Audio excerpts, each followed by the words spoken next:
Si tu ouvres un PEA à 20 ans au lieu de 30 ans, tu peux finir avec 2 fois plus d'argent. Même montant investi chaque mois, même rendement. La seule différence, c'est le temps. C'est exactement pour ça que le PEA est un cheat code que personne ne t'explique vraiment. Je suis étudiant en génie électrique à Grenoble. J'ai ouvert mon PEA à 19 ans. Et dans cette vidéo, je vais te montrer exactement pourquoi ce compte est un avantage que très peu de gens exploitent. Avec les vraies bases et les chiffres qui prouvent pour que le timing change absolument tout. D'abord les bases. Le PEA, c'est le plan d'épargne en action. Un compte spécial en France pour investir en bourse, limité aux ETF et actions européennes. Le plafond de versement, c'est 150 000 € à vie. Ou 20 000 € si t'as moins de 21 ans. Ou si t'es étudiant de moins de 25 ans. Donc moi, c'est ça, 20 000 €. Et surtout, l'avantage fiscal, c'est ça. Avant 5 ans, tu payes 30,5% d'impôts sur tes gains. Mais après 5 ans, tu payes seulement 17,2%, presque 2 fois moins. Ça s'ouvre chez un broker, pas forcément chez ta banque. Parce que les frais sont souvent plus bas chez un broker comme Fortuneo ou Bourse Direct. Et avant d'aller plus loin, il faut comparer ça à ce que la plupart des gens font à la place. Sur un livret A, ton argent est en sécurité. Le rendement tourne autour de 3%. Et l'inflation mange une bonne partie de ce gain réel.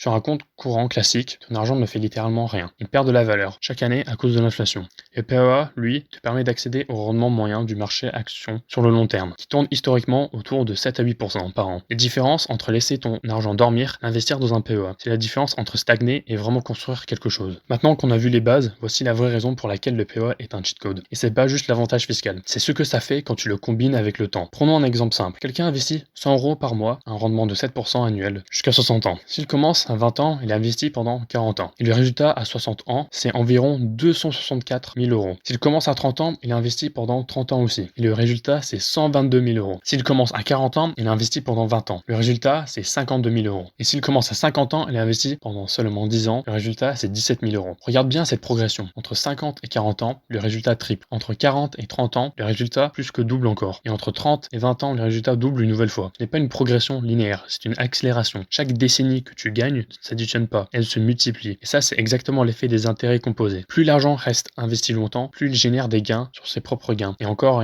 année après année. C'est ça le vrai cheat code. Pas le montant que tu investis, pas même le rendement, mais le moment où tu commences. Parce que les intérêts composés ont besoin de temps pour vraiment faire effet. Chaque année que tu attends coûte beaucoup plus que tu ne le penses. Alors, si c'est si puissant, pourquoi est-ce que presque personne de mon âge n'a de PEA? La première raison, c'est que personne n'en parle, ni à l'école, ni dans les familles. On apprend la trigonométrie, on apprend la conjugaison, mais personne ne nous explique comment fonctionne un compte qui pourrait littéralement changer notre futur financier. La deuxième raison, c'est que les jeunes, comme moi, pensent qu'il faut beaucoup d'argent pour commencer. Qu'investir, c'est réservé à ceux qui ont déjà un gros salaire ou un héritage. C'est complètement faux. Tu peux ouvrir un PEA avec quelques centaines d'euros et y mettre seulement 50 ou 100 € par mois. Exactement comme dans notre exemple. La troisième raison, c'est que les gens sous-estiment complètement l'effet du temps. Un écart de 10 ans semble petit sur le papier, mais comme on vient de le voir, avec les chiffres, ça double, voire triple le résultat final. Notre cerveau a du mal à se représenter une croissance exponentielle. On pense de façon linéaire. C'est exactement ce qui nous fait sous-estimer à quel point chaque année compte. Donc, si tu as 18, 19 ou 20 ans et que tu hésites encore à ouvrir un PEA, ou tu disant que tu as le temps, t'as tort. Parce que le temps, c'est justement la seule chose que tu ne peux pas rattraper plus tard. Tu peux toujours investir plus d'argent dans 10 ans, tu peux toujours réduire tes dépenses plus tard pour mettre plus de côté, mais tu peux jamais récupérer les 10 années que tu as perdu à attendre. Parce que les intérêts composés ne fonctionnent pas à rebours. PEA n'est pas compliqué, il est juste mal expliqué. Maintenant, tu sais pourquoi c'est un cheat code. Tu sais pourquoi chaque année que tu attends coûte cher, et tu sais pourquoi ton livret A seul ne suffira jamais